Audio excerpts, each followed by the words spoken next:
Hola, bienvenidos a este nuevo episodio de Cambiemos la Conversación. El día de hoy estamos muy honrados de la presencia de un personaje bastante interesante y bastante divertido que tengo la fortuna de conocer desde redes sociales. Esta persona es un curador de arte cuyo nombre es Silverio Orduña Cruz. Además de ser curador, es historiador de arte y también docente. Sus líneas de indagación curatorial están orientadas hacia la problematización del cuerpo en el arte contemporáneo y las estrategias coreográficas dentro del espacio expositivo de museos y galerías. También ha desarrollado un eje de estudio sobre la periferia urbana y las prácticas artísticas que suceden al margen del circuito del arte, y actualmente trabaja como curador en el proyecto Siqueiros, La Tallera en Cuernavaca, y colabora en la plataforma de investigación artística Cómo encender un fósforo. Silverio, buenos días, ¿cómo te encuentras? Hola, buenos días. Muy bien, muchísimas gracias por la invitación a conversar con ustedes. Me da mucho gusto que estés por acá con nosotros. Primero, pues nada, preguntarte qué tal te ha ido en la cuarentena, cómo has estado. Pues bien, de forma general, no he tenido complicaciones de salud, entonces eso ya es una ganancia. He estado como, creo que afectado como la mayoría de las personas de no poder establecer contacto con mis familiares y mis amigos. Entonces eso me parece que es muy difícil para, pues sí, como llevar una vida como la llevábamos antes de la pandemia, ¿no? Entonces, pues sí, de forma general estoy bien, pero extrañando las relaciones familiares y de amistad. Me imagino es una situación como muy complicada para todos, y justo esa es la naturaleza de este episodio. Te invité porque sé que eres curador y sé que la pandemia vino como a modificar un poco la zona en el arte y en la cultura. Entonces, bueno, para entrar en materia, me gustaría preguntarte cómo definirías tú lo que hace un curador. ¿Cuál es su labor? O, sí, ¿cuál es su labor? Bueno, es una pregunta difícil porque el curador es principalmente un agente que realiza un tipo de mediación artística entre la producción del arte y el público en general, ¿no? Y bueno, Ok. esto de lo complejo tiene que ver con que la mediación no solamente implica como elementos lingüísticos o elementos museográficos, sino implica problemas administrativos, por ejemplo, pedir una pieza, asegurar una pieza y que el proceso de producción de las exposiciones sea lo más seguro posible. También tiene que ver con la Entendido. difusión de las propuestas expositivas. Entonces, eh, realmente es como un vínculo que establecemos con los públicos, pero también al interior del campo del arte, ¿no? Entonces es como un entramado de relaciones entre artistas, coleccionistas, otros museos, productores de arte, periodistas, públicos de Ok, diferentes ok. sí, públicos de diferentes como conformaciones, ¿no? O sea, desde niños hasta adultos mayores, jóvenes, en fin, con formación académica, sin formación académica. Entonces es complejo este fenómeno de mediación. Y más que complejo es creo como muy valioso y muy interesante, porque uno cuando va a los museos pensaría como que las obras fueron puestas de manera aleatoria, las trajeron de quién sabe dónde y ya está, pero suena bastante interesante, en realidad bastante. Sí, Pero tengo, continúa, continúa. sí, de pronto es como eh, fácilmente, la recepción de las exposiciones de pronto se torna muy fácil, pero me parece que eso tiene que ver con un trabajo muy complejo de todo el aparato de los museos y de todos los agentes que participan en la exposición, ¿no? Entonces, de eso va también como el trabajo de los curadores y de las personas implicadas en las exhibiciones, de generar una experiencia amable, de generar una experiencia pues fácil, de cierta forma. Fácil me refiero a esto que yo llamo amabilidad y cuidado, ¿no? Con el público, los visitantes. Pero en realidad lo que en mi caso y con el equipo que trabajo, pues la idea es como que la visita sea fácil, pero que lo que sucede en la visita posibilite reflexiones complejas o reflexiones que afecten directamente a los visitantes, ¿no? Entonces por ahí va. Wow, eso está muy, digamos, lo más complejo de lo que pensaríamos, lo cual lleva como a tratar de valorar un poco más la labor que ustedes realizan y sobre todo a consumir más arte y asistir a espacios culturales. Pero entrando ahora con el contexto de esta pandemia, Silverio, ¿crees que hubo como un cambio en la producción artística?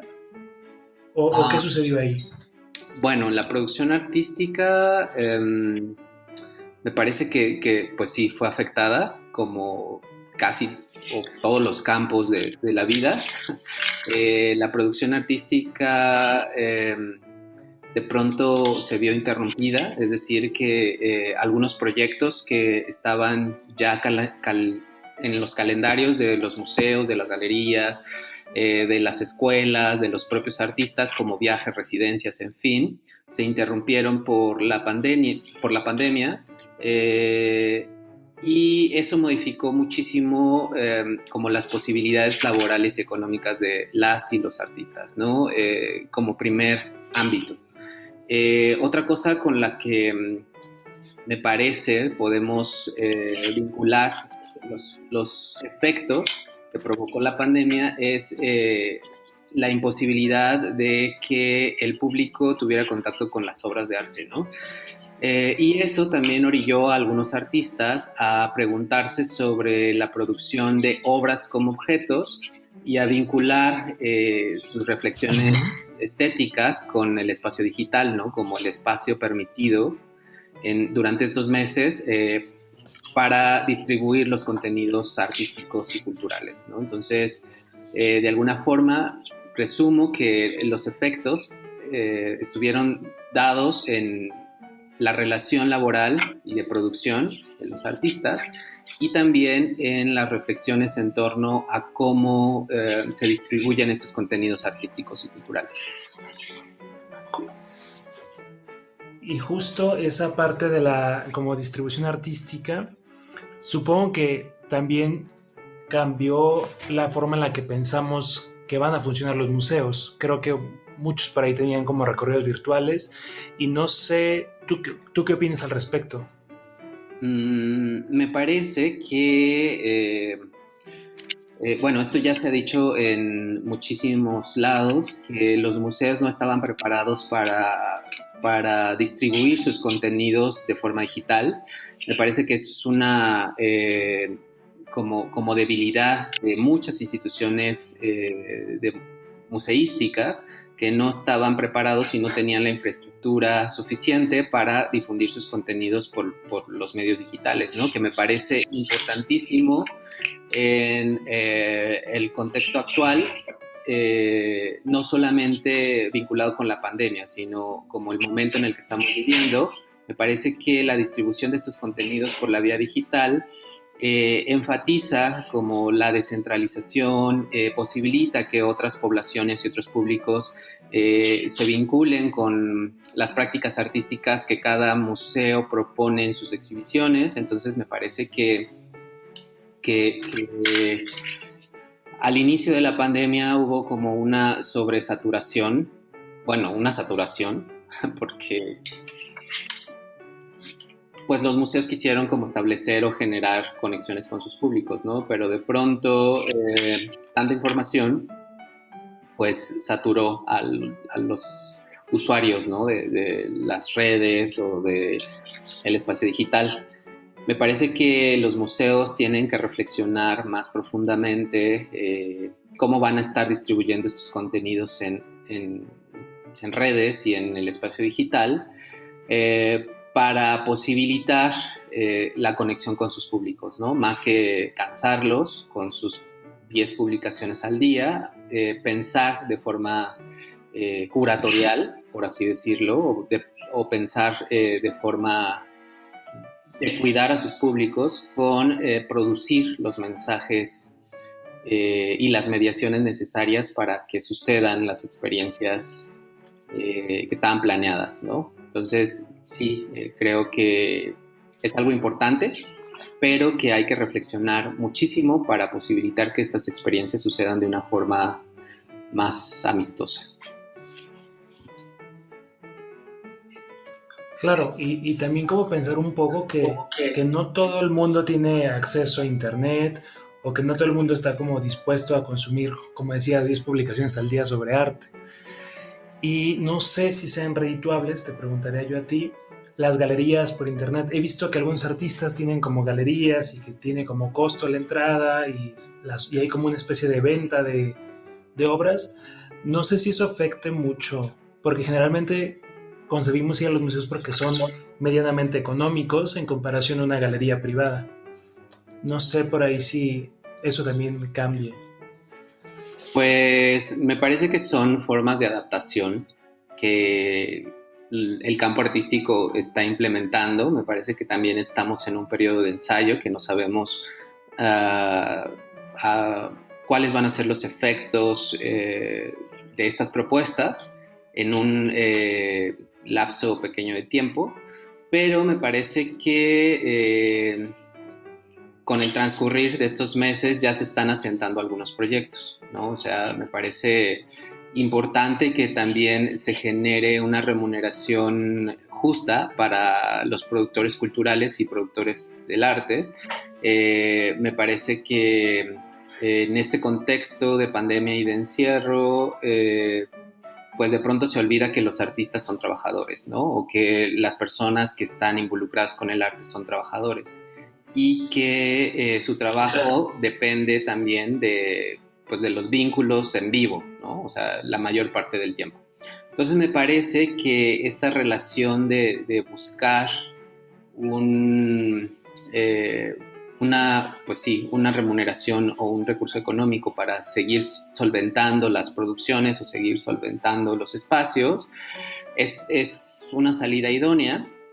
Y como esto, hay otras miles de propuestas, ¿no? Me parece que también la gratuidad, pues sí, los contenidos gratis que están difundiéndose y que se están produciendo, también posibilitan pues que se esté conversando sobre las prácticas artísticas, ¿no? Entonces me parece que el campo es muy complejo también y que a través también de esto que mencionas de las galerías que cobran por exposiciones digitales, de pronto hay otro contrapeso en donde hay galerías abiertas o hay museos y recorridos abiertos, y eso, ¿no? Me parece que hay una diversidad también en las estrategias pues laborales que se están implementando ahora, ¿no? Pero sí me gustaría como enfatizar que, pues esto, ¿no? De pensar a los artistas y a los productores culturales como trabajadores y exigir de cierta forma también derechos laborales para ellos, ¿no? Porque pues obviamente si trabajas como artista y no perteneces a una institución o no tienes un trabajo que te ofrezca prestaciones laborales, pues de pronto se vuelve triplemente complicada la contingencia sanitaria, ¿no? Entonces, eso me parece que es importante reflexionar. Claro, porque luego, o sea, se entra en el cliché que el artista, pues sí, come de sus obras y pues si no hay como mucha producción en pandemia es peligroso que no tenga que comer y que no haya certeza jurídica, ni siquiera de derechos para esa persona. Eso es importante de reflexionar. Te iba a preguntar otra cosa. Ustedes ahí en la tallera tengo entendido que es un proyecto que está en Cuernavaca. ¿Podrías contarnos de qué va un poco? Bueno, La Tallera es un museo de arte moderno y contemporáneo que está en la ciudad de Cuernavaca, en el estado de Morelos, que en 2012 se conformó así como Museo de Arte Moderno y Contemporáneo, pero que tiene una historia muy relevante en como el pasado del arte, ¿no? Porque David Alfaro Siqueiros estableció un estudio taller en Cuernavaca en 1965 y trabajó en él hasta 1974, ¿no? Este edificio al que ahora conocemos como La Tallera fue el taller de Siqueiros aquí en Cuernavaca, donde produjo la mayor parte de su obra del último periodo de producción, ¿no? Entonces, La Tallera ahora se concibe como un espacio de producción artística, haciendo énfasis en recuperar, en difundir y en estudiar la obra de Siqueiros, pero sobre todo vincularla con prácticas artísticas contemporáneas, ¿no? Y sobre todo esas prácticas que tienen ejes muy comunes con la práctica de Siqueiros, ¿no? Sobre todo el ejercicio de la producción artística y su reflexión en torno a la política, también la experimentación con los medios y con los materiales, y también los procesos pedagógicos que implican pues algunas propuestas artísticas, ¿no? Que fueron los ejes de producción de Siqueiros durante toda su práctica. Ok. No, no sabía eso de como la postura política y como la experimentación en medios y materiales de Siqueiros. O sea, sabía que Siqueiros era como un personaje bastante polémico en su época, pero no sabía mucho de la tallera. Pero ¿por qué hablar de la tallera? Me causa conflicto, bueno, no conflicto, sino curiosidad. Y pensé que había sido como reivindicativo ahora como por esta idea del boom de las teorías feministas. Quisiera saber como un poco más sobre eso. También es un poco complejo explicarlo porque, bueno, Siqueiros y su esposa Angélica Arenal habían estado pensando en un taller para la producción de muralismo, ¿no? Justo pensando que Siqueiros desarrolla, además de su práctica artística, una reflexión teórica y conceptual en torno al arte público, ¿no? O a las posibilidades públicas del arte. Entonces, para ellos era importante tener un taller de producción de muralismo, y esto sucedió con una comisión que le hizo un empresario a Siqueiros de pintar un mural para un hotel muy lujoso acá en Cuernavaca.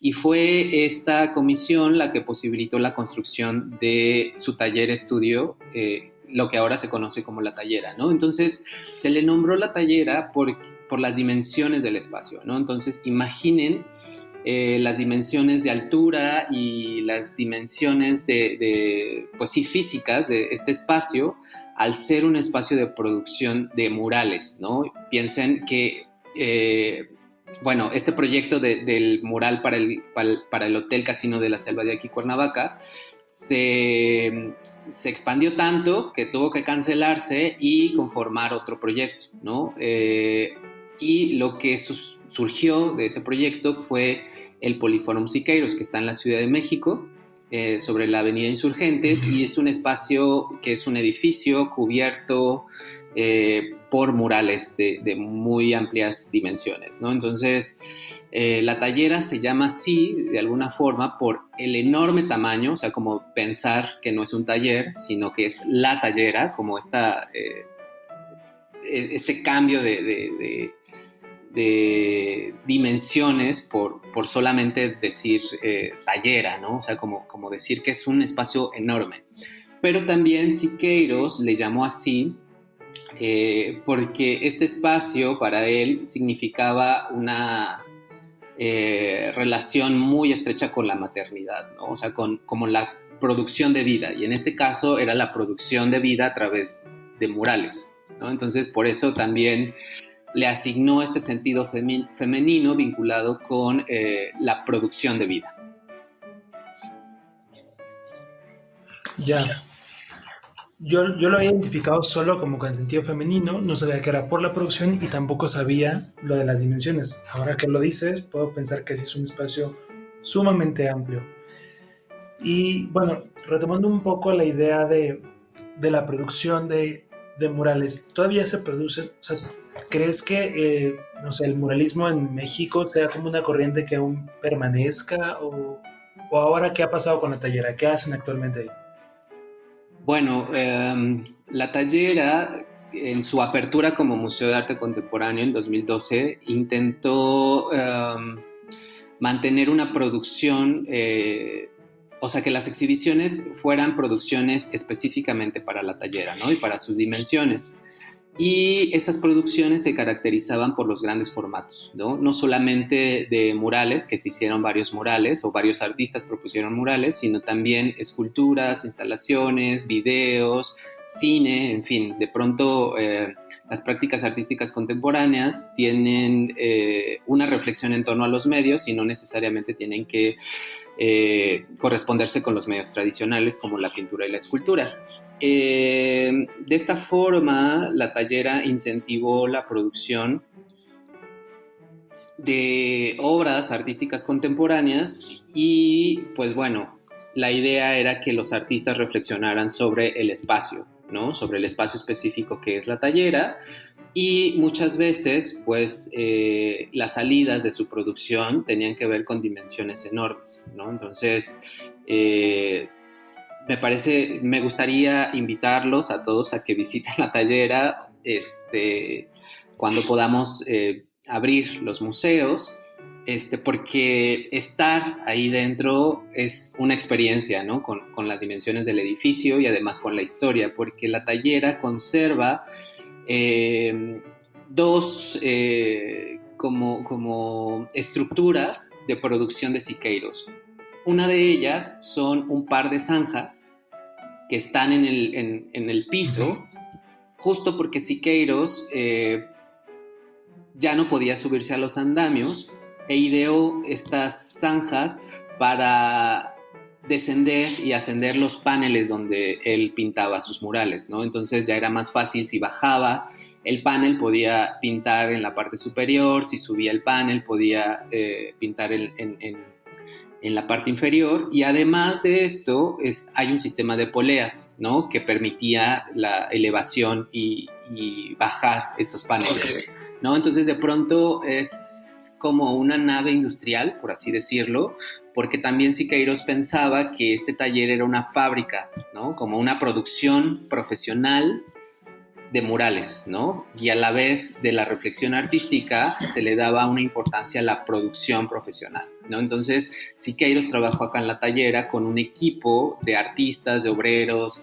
de científicos, de fotógrafos, de albañiles, justo como con esta carga de división de trabajo para hacer de este espacio un espacio de producción totalmente profesional, ¿no? Entonces, eh, pienso que esta acción de fundar la tallera, con esta acción de fundar la tallera, Siqueiros tenía la idea de conformar una escuela de muralismo, ¿no? Que si bien actualmente no es como una de las prácticas más representativas del arte en México, como lo fue eh, durante la primera mitad del siglo XX. Sí me parece que el muralismo producido en México impactó en la historia del arte a nivel internacional e impactó en la forma de producir arte aquí en México, ¿no? De pronto eh, que no es el mismo sentido, pero por ejemplo el arte urbano o las intervenciones urbanas de pronto tienen un eco con el muralismo, ¿no? Ok, o sea, Siqueiros no solo como se dedicó a crear murales, sino que diseñó un espacio integral para que las personas artistas produjeran murales y tuvieran una experiencia, o sea, Fue un museo taller pensado directamente por un artista. Bastante interesante. Y complejo porque no podía, o sea, yo que no conozco el espacio, no lo puedo como dimensionar, porque los museos como de grandes formatos generalmente se encuentran más en el centro. Yo no he visto acá en provincia, bueno, en Guanajuato no hay museos como de esa dimensiones y que generan ese tipo de experiencias. Hay uno en Zacatecas de Manuel Felgueres, pero no sé si es igual de grande. Tengo otra duda, Silverio. ¿Cuál es la diferencia entre arte contemporáneo y arte moderno? Que ahorita sé que es muy complejo, pero ahorita hiciste como énfasis en eso y me gustaría como que explicaras un poquitito, porque sé que es una cosa como muy difícil. Bueno, sí es muy difícil y esta pregunta me, me causa como mucha inquietud porque es una pregunta generalizada también, ¿no? De pronto muchas personas que no están relacionadas directamente con el campo del arte siempre tienen esta duda, ¿no? Y me parece que tiene que ver con la relación de los medios artísticos, ¿no? Me parece que el arte moderno son prácticas que están vinculadas con la reflexión de los medios, ¿no? De pronto, esto se vio muy específicamente durante las vanguardias de inicios del siglo XX, ¿no? Como el surrealismo, el dadaísmo, el expresionismo, estaban tratando de identificar cuáles eran las características del medio, ¿no? Del medio escultórico y del medio de la pintura, y a través de sus reflexiones estaban cuestionando la historia del arte, ¿no? La historia del arte que tenía que ver con géneros y tenía que ver con formas de pintar, ¿no? Con técnicas de pintar. Ujú. Entonces me parece que el arte moderno es esta configuración de reflexiones en torno a los medios que estaban tratando de construir discursos críticos, ¿no? En torno a, a la historia del arte, ¿no?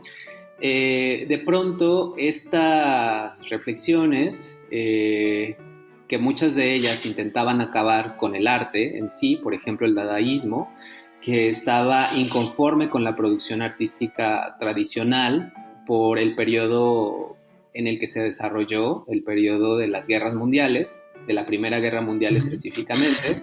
Entonces, estos artistas estaban súper en contra de hacer arte como se venía haciendo por los problemas que estaban enfrentando con, pues sí, políticos y los problemas ideológicos y los problemas bélicos, ¿no? Entonces, una forma de manifestarse fue la de destruir por los propios medios artísticos al arte, ¿no?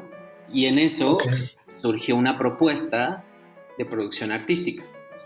Y más o menos así fueron construyéndose las vanguardias artísticas a principios del siglo XX, hasta que hubo un periodo pues ya no daba más, ¿no? O sea, como que de pronto el arte moderno se institucionalizó o se inventó, por así decirlo, por estos mecanismos también de relación con este tipo de arte, ¿no? Entonces, uno de los factores importantes de institucionalización del arte moderno fue la configuración de los museos de arte moderno. Y en este caso, el Museo de Arte Moderno de Nueva York fue también un espacio importante para identificar a qué se le llamaba arte moderno, ¿no?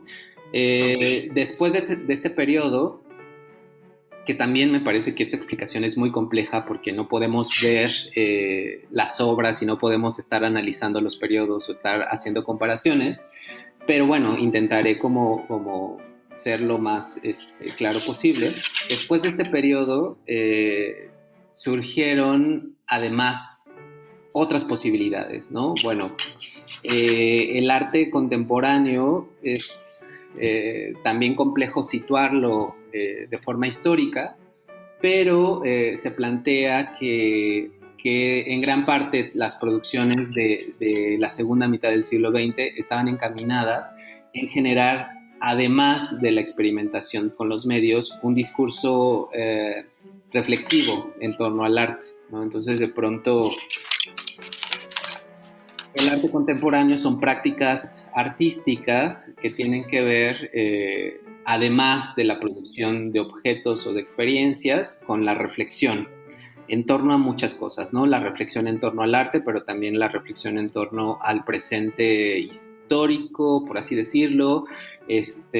También tienen que ver con la reflexión en torno a lo nacional, a la raza, al género, en fin, me parece que el arte moderno, de forma contraria, posibilitó también la conformación de arte vinculado con los estados-nación, ¿no? Entonces, por ejemplo, el futurismo fue una vanguardia muy vinculada, que surgió en Italia y que estuvo muy vinculada con pues el fascismo, ¿no? Entonces, de pronto, el arte moderno configuraba posibilidades para identificar corrientes de pensamiento, pero también corrientes que estaban vinculadas con la nación, ¿no? Por ejemplo, en Estados Unidos, el expresionismo abstracto fue un movimiento que le dio identidad al arte estadounidense, ¿no? O sea, como que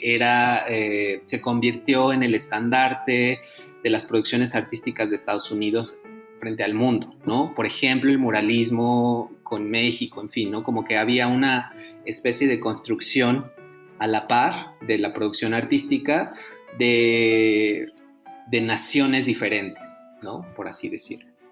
Okay. Y el arte contemporáneo, o una parte del arte contemporáneo, trata de desmantelar esas ideas, ¿no? Desmantelar ideas en torno al arte, pero también desmantelar ideas en torno a las identidades nacionales y de raza, de género. También hay una especie de reflexión sobre la desmaterialización de la obra, que no necesariamente la obra tiene que ser un objeto, sino puede ser una experiencia, puede ser una acción, puede ser un objeto que cambia de contexto, en fin. Sí es muy compleja la pregunta y pues de forma general, pues el arte moderno pues sí, tiene que ver con la reflexión en torno a los medios, y el arte contemporáneo tiene que ver más con una libertad de experimentación y de reflexión muy, muy profunda en torno a el desmantelamiento tanto de las ideas del arte como también las ideas, muchos tipos de ideas, ¿no? Entonces, digamos que el arte contemporáneo es como contestatario al arte moderno, y que esto también va en el sentido de cómo se piensan los museos, a lo que te entendí con esto que decías que, por ejemplo, el Museo de Nueva York dictaba lo que significaba arte moderno en aquellos momentos. Eh, no sé si voy a hacer una pregunta arriesgada, probablemente sí, pero ¿crees que después, o sea, regresando al tema como en la pandemia, ¿crees que haya como una nueva corriente que dé cara a la pandemia ahora con estas nuevas formas de experimentar el arte como consumo desde medios digitales? ¿O crees que sencillamente regresamos a una apertura paulatina y el arte siga como su curso, que solo fue una como pausa? Uy, sí es una pregunta arriesgada porque, o sea, no tengo el poder de predicción, Sí, pero, pues, pero bueno, siguiendo con la idea con la que iniciamos, me parece que el arte o el campo del arte fue afectado de una forma muy, muy importante por la pandemia, y me parece que esto ha sido visible con todo el aparato de reflexiones que se han dado, ¿no? Sobre todo en conversatorios públicos que se han dado sobre pues sí, sobre la producción artística en torno a lo económico o los derechos laborales, o también las relaciones con el público. Me parece que no va a ser lo mismo. O sea, me parece que sí ha sido afectado, pero no sé en qué se va a modificar, ¿no? O sea, me parece que hay una reflexión, o tenemos que reflexionar muchísimo la relación que se establece entre la producción artística y los públicos, porque es una tarea súper pendiente, ¿no? Como de pronto hay un grupo de consumidores de arte o de gente, de público en general, que está muy desvinculada con las producciones artísticas contemporáneas, ¿no? Y me parece que tiene que ver con muchos factores, ¿no? Y uno de los factores es la responsabilidad de los productores y de los productores artísticos y del campo del arte para saber vincularse con las otras personas, ¿no? Entonces me parece que esta situación de la pandemia es una oportunidad para volver a, como para parar y volver a pensar en cómo establecer vínculos con esas personas, ¿no? Sin que sea dogmático, sin que sea un aparato de marketing, sin que sea un aparato de colonialismo. Entonces me parece que puede ser que el arte y el campo del arte tenga una posibilidad para establecer otro tipo de conexiones, ¿no? con el público. Claro, porque creo que cuando fue lo de la pandemia la gente como que solo se preocupó por, no sé, los bienes como ir al mercado, no salir, pero muy pocas personas reflexionaron en torno como a estos espacios artísticos, ¿no? Como museos o lugares como propios donde se produce y consume cultura. Y creo que eso como solo dejó ver el descuido que tenemos sobre que no todos somos como consumidores de arte y que eso lleva como justo lo que dices, ¿no? No hay derechos laborales, no hay como prestaciones, no hay como muchas certezas para quienes producen arte y entonces solo deja como de cara la desvalorización. Sí, Y dale, bueno, dale.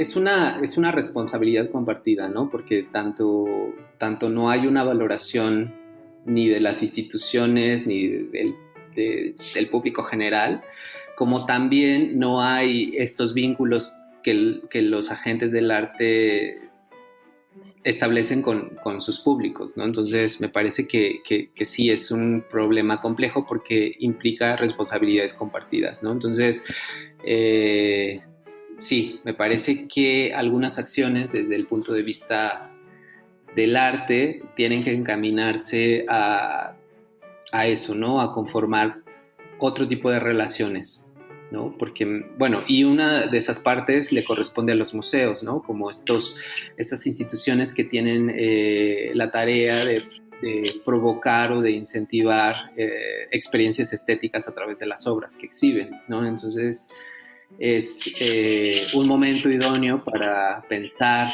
repensar las funciones del museo y no solamente verlo como un espacio que guarda objetos. Claro, eso es lo más importante, que no solo es como el lugar que guarda objetos históricos o culturales, sino que es una experiencia completa. Y eso también va como encaminado a la labor que ustedes como curadores realizan. Pues yo diría que sin duda hoy nos diste muchas lecciones en torno a los museos, en torno a quizá un poco hasta con clase de arte salimos el día de hoy y de tarea pendiente visitar la tallera cuando la pandemia sea más amena con la gente, no sé cómo decirlo. ¿Algo más quieras añadir, Silverio? Bueno, que eso, que visiten la tallera y que mientras abrimos hay un montón de eh, propuestas de experiencias artísticas y culturales en las redes, entonces creo que eh, pueden navegar y elegir lo que más les interese.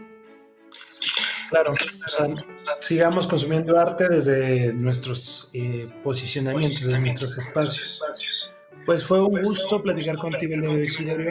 La verdad es que eres un personaje al que admiro y muchas gracias por concedernos esta bonita cápsula.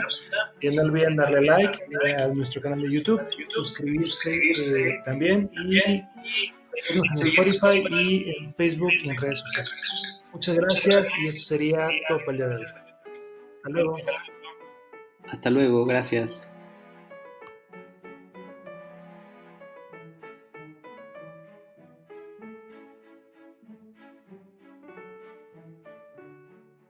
Ok,